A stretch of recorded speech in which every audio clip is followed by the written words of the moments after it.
सभी को जय श्री कृष्ण। देखिए, सबसे पहले हमने सूत्र पढ़ा था सार्वधातुक आर्धधातुकयो।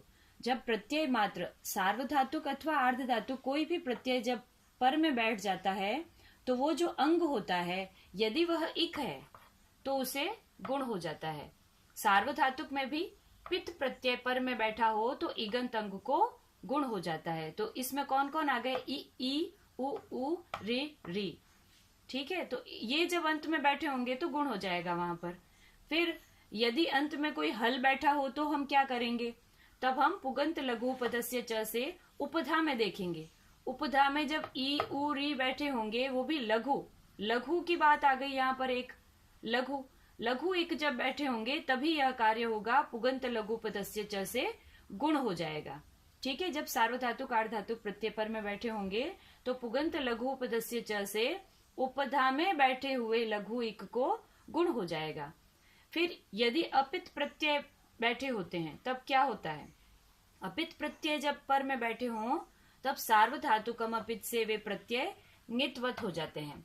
समस्त अपित सार्वधातुक प्रत्यय ङित्वत हो जाते हैं सार्वधातुकम अपित सूत्र से।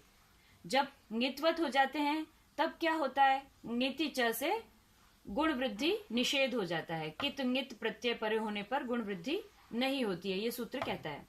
तो कित ङित यदि प्रत्यय पर में होंगे तो गुण वृद्धि निषेध हो जाएगा। ये ङितवत हो गया, अर्थात ङित को जो कार्य हो रहा है वही कार्य इसको भी होगा, तो यहाँ पर गुण नहीं होगा। फिर देखिए, अब हम जो चुरादी गण की जो धातुएं कर रहे हैं उनमें हम णिच बिठा रहे हैं।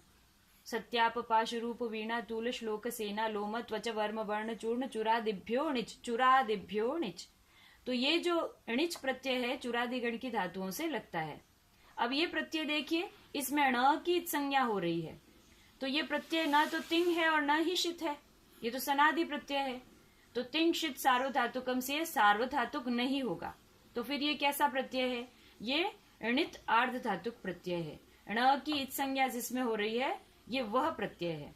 ठीक है, तो जब णित प्रत्यय पर में बैठा होता है तब क्या कार्य करते हैं?